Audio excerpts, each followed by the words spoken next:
जय श्री राधे कृष्णा। होली का नाम आते ही हमें रंग दिखाई देने लगते हैं, मौज मस्ती और पकवान।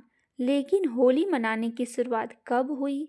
यूँ तो होली भारत का सबसे प्राचीन पर्व में से एक है, लेकिन इसकी शुरुआत को लेकर कोई पुख्ता जवाब नहीं है। कुछ पौराणिक कथाएं कहानियां जरूर प्रचलित है। उनमें सबसे ज़्यादा सुनी सुनाई जाने वाली कथा है हिरण्यकश्यप और विष्णु भक्त प्रहलाद की होलिका दहन की। लेकिन इसके अलावा भी कई और कथाएं हैं जो राधा कृष्ण और शिव पार्वती से जुड़ी हुई है। आइए सुनते हैं उन्हीं कथाओं के बारे में। कृष्ण के हाथों पूतना वध की कथा। होली पर कृष्ण और उनके मामा कंस से जुड़ी एक कथा सुनाई जाती है।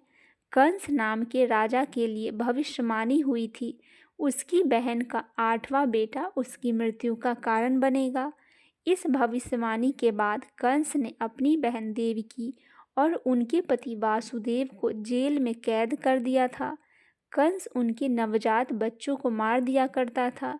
जब कंस को पता चला कि उसकी बहन देवकी और वासुदेव के 8वें बेटे का जन्म हो गया है और वो गोकुल में है, तब उसने गोकुल में जन्म लेने वाले हर शिशु की हत्या करने की योजना बनाई। इसके लिए उसने पूतना नाम की राक्षसी को गोकुल में भेजा। पूतना ने एक सामान्य महिला का रूप बनाया। वह शिशुओं को अपना दूध पिलाने के बहाने विष पिलाने लगी, लेकिन कृष्ण ने उसकी सच्चाई जान ली और पूतना का वध कर दिया। कहा जाता है कि वो दिन फाल्गुन पूर्णिमा का था, इसीलिए पूतना के वध की खुशी में होली मनाई जाने लगी। राधा और कृष्ण की कथा। एक कथा के अनुसार रंग वाली होली खेलने का संबंध श्री कृष्ण और ब्रज की राधा रानी से है। धार्मिक मान्यताओं के अनुसार श्री कृष्ण जी ने ग्वालों के संग मिलकर होली खेलने की प्रथा शुरू की थी। एक कहानी जो सुनाई जाती है वह यह है कि श्री कृष्ण का रंग सांवला था और राधा गोरी थी। आपने भी वह गाना अवश्य सुना होगा, यशोमती मैया से बोले नंदलाला, राधा क्यों गोरी मैं क्यों काला। तो कृष्ण अपनी माँ से अक्सर यही शिकायत किया करते थे। यशोदा जी ने कृष्ण जी से कहा कि जो तुम्हारा रंग है उसी रंग को राधा के चेहरे पर भी लगा दो, इससे तब तुम्हारा और राधा का रंग एक जैसा हो जाएगा। कृष्ण ने अपनी माँ के कहे अनुसार ग्वालों के साथ मिलकर रंग तैयार किए और ब्रज में राधा रानी को रंग लगाने पहुँच गए। तभी से रंग वाली होली खेलने का चलन शुरू हो गया। शिव पार्वती और कामदेव से जुड़ी कथा। एक कथा के अनुसार संसार की पहली होली भगवान शिव ने खेली थी। इसमें कामदेव और उनकी पत्नी रीति भी थी। कथा के अनुसार जब भगवान शिव कैलाश पर ध्यान में लीन थे, तब तारकासुर के वध के लिए कामदेव और रति ने शिव को ध्यान से जगाने के लिए नृत्य किया था। रति और कामदेव के नृत्य से भगवान शिव का ध्यान भंग हो गया और उन्हें गुस्सा आया तो कामदेव को भस्म कर दिया। इसके बाद रति ने शिव से कामदेव को जीवित करने का आग्रह किया और वो मान गए। कामदेव दोबारा जीवित हो गए। इसी खुशी में रति और कामदेव ने भोज का आयोजन किया। इसमें सभी देवी देवताओं ने हिस्सा लिया। ये फाल्गुन पूर्णिमा का दिन था। रति ने चंदन के टीके से खुशी मनाई।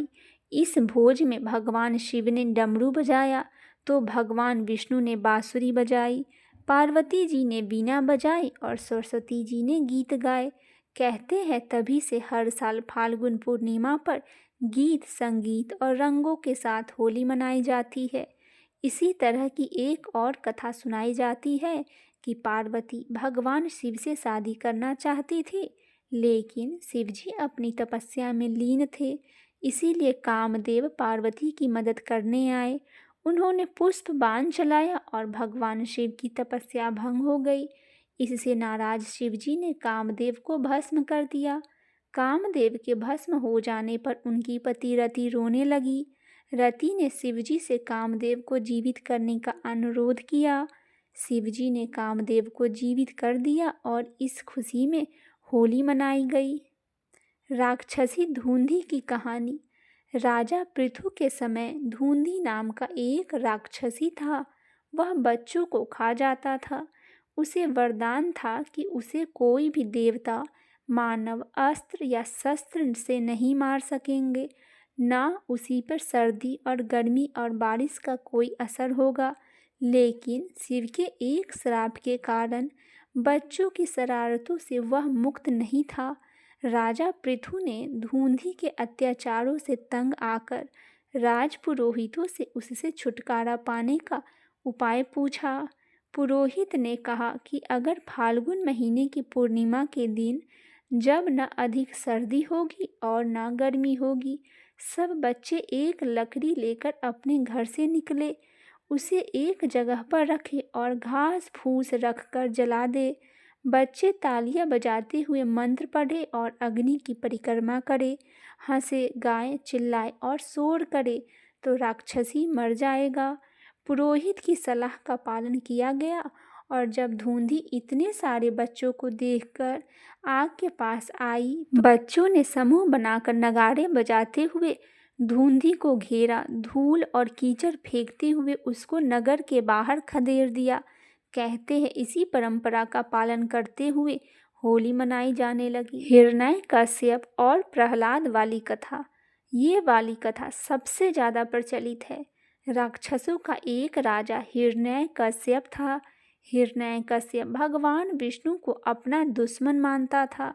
उसने अपने राज्य में भगवान विष्णु की पूजा बंद करा दी थी। वो अपना पूजा करवाता था, लेकिन हिरण्यकश्यप का बेटा प्रहलाद विष्णु जी का भक्त था। हिरण्यकश्यप ने प्रहलाद को विष्णु को पूजन करने से रोकने की काफ़ी कोशिश की, लेकिन प्रहलाद की भक्ति कम नहीं हुई। यहाँ तक कि हिरण्यकश्यप ने प्रहलाद को इसके लिए काफ़ी यातनाएं भी दी। उसे पहाड़ से नीचे गिराया, हाथी के पैरों से कुचलवाने की कोशिश की, लेकिन हर बार प्रहलाद बच जाता था। हिरण्यकश्यप की एक बहन थी होलिका। होलिका को यह वरदान था कि वो आग में जलेगी नहीं, इसीलिए हिरण्यकश्यप ने होलिका से कहा कि वह प्रहलाद को अपनी गोद में बैठाकर आग में प्रवेश कर जाए। होलिका ने ऐसा ही किया, लेकिन उसे आग में होलिका जल गई और प्रहलाद बच गया। होलिका दहन के पीछे यही कथा सुनाई जाती है। होली का पर्व प्रेम, सद्भाव और दोस्ती का प्रतीक है। इस दिन आप एक दूसरे को रंग लगाकर अपने पुराने गिले शिकवे को दूर कर सकते हैं। इन्हीं सब मान्यताओं की वजह से ब्रज में होली बहुत धूमधाम से मनाई जाती है। फूलों की होली, लठमार होली। होली का उत्सव ब्रज में 10 दिन पहले से शुरू हो जाती है। मथुरा, वृंदावन और ब्रज की होली विश्व की प्रसिद्ध होली है, जिसे देखने के लिए आज भी लोग दूर दूर से आते हैं।